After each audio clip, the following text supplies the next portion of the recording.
从古至今，印度次大陆都是一块孕育神话、产生神话，并且生活在神话之中的土地。说了印度神话这么久，好像还没说过印度神话里的世界究竟是什么样子。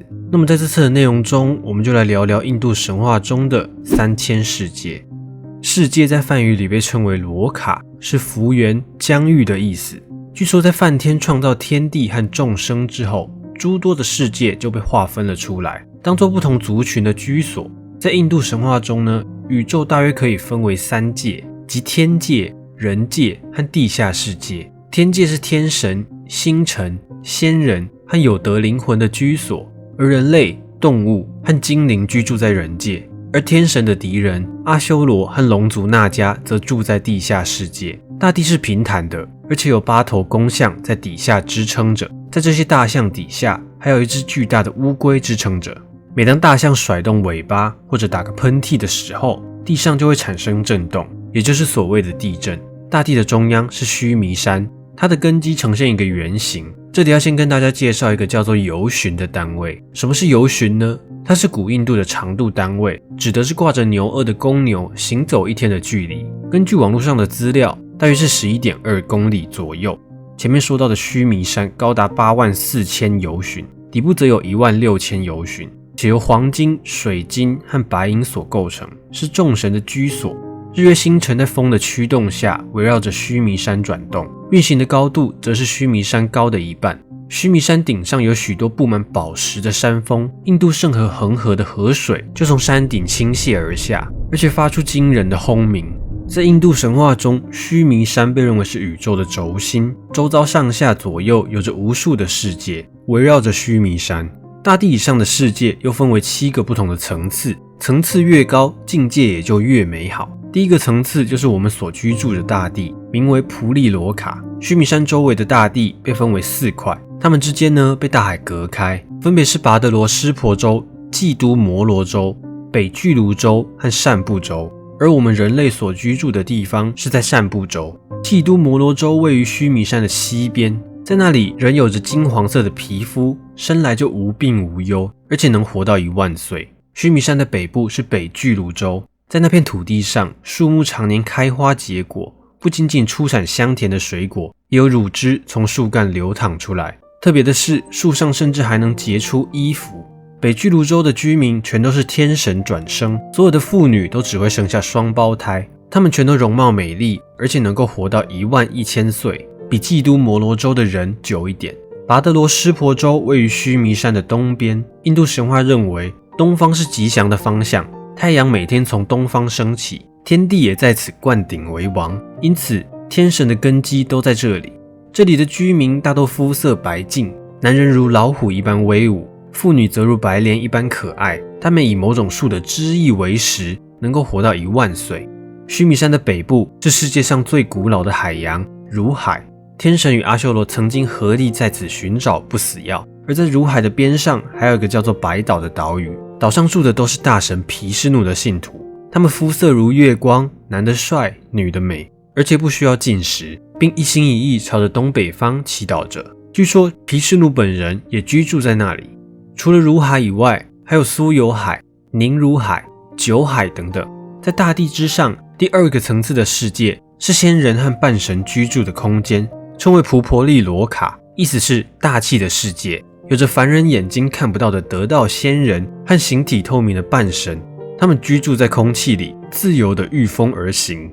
再往上一个层次是因陀罗和所有天神的居所，这个层次的世界叫做士婆罗卡，也就是人们常说的天国。它位于太阳和北极星之间，世界上最美的花园南陀那圣林就在这里。天神们和他们的乐师、仙女常在这里游戏。天神的都城则位于天国的中央，一个叫做阿摩罗婆提的地方。据说这个地方呢，是由天神工匠陀师多所造，雕梁画栋，超出一切凡人的想象，是一个没有忧伤和烦恼的地方。天地的大殿位于中央，由因陀罗自己建造。接下来要讲的3个层次被认为是梵天的儿子，最有神威的古老仙人的居所，而且他们能够穿梭于各个世界。而梵天本人则居住在须弥山之巅的地方，也就是在梵天那一集中所谈到的萨特亚罗卡，或婆罗门罗卡。既然之前讲过，那这里也就不重复说那是一个有多浮夸的一个境界了。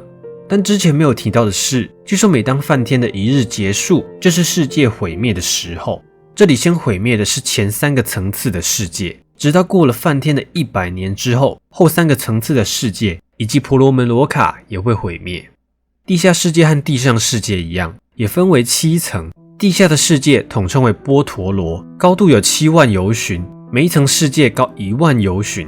地下世界也有自己的日月，而且冬暖夏凉，生活条件也不比天神的国度差。人们如果想要进入地下世界，首先需要经过水神法楼拿的领地，那里是一片富饶吉祥的国土。水神本人则居住在一座全部用黄金打造的宫殿里，在这宫殿里保存着战败的阿修罗的武器，而这些武器永远不会损坏。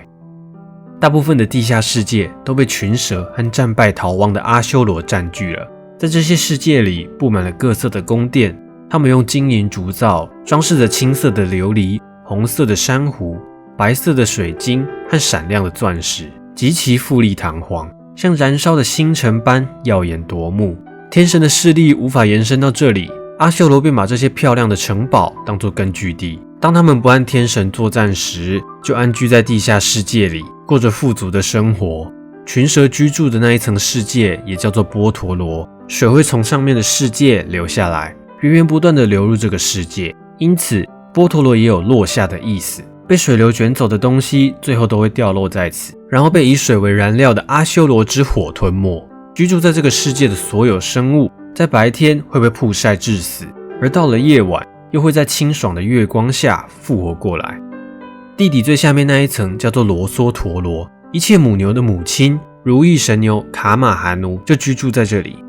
关于如意神牛的故事，可以去看看我之前仙人的影片，里面就有提到相当精彩的故事。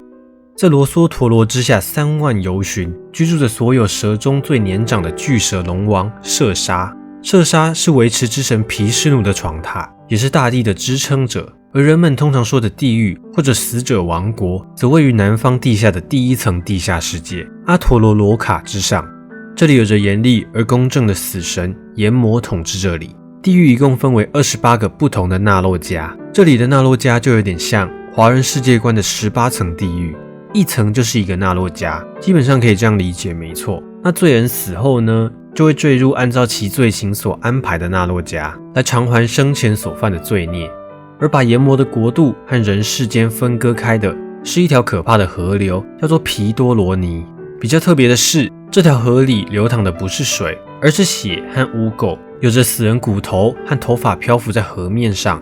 据说它能吞没所有的东西，只有生前施舍过母牛的人才能拉着牛的尾巴平安度过。但是阎魔的国度里也不都是可怕的酷刑和刀山火海，它也有自己的大会堂。这座会堂由工匠之神陀师多建造，长和宽都超过100由旬。这里如太阳一般光辉灿烂，能够进入会堂的人永远不会感到饥渴，也不会感到忧伤。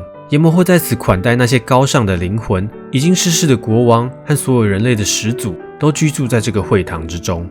至于所谓的3000世界是什么意思呢？3000世界呢，其实是佛经里提到的一种宇宙观。它就是在说，如果以须弥山为中心的话，被4大洲围绕，如此算是一个小世界；而1000个小世界则为小千世界，1000个小千世界为2000中世界，1000个2000中世界即为3000大千世界，3000大千世界为小世界的100亿倍，是一个无穷无尽的世界。而被称为3000世界的原因，是因为它由小千、中千、大千3种千组成，也可以简称为大千世界。主要是用来比喻广阔无边以及千奇百怪的世界。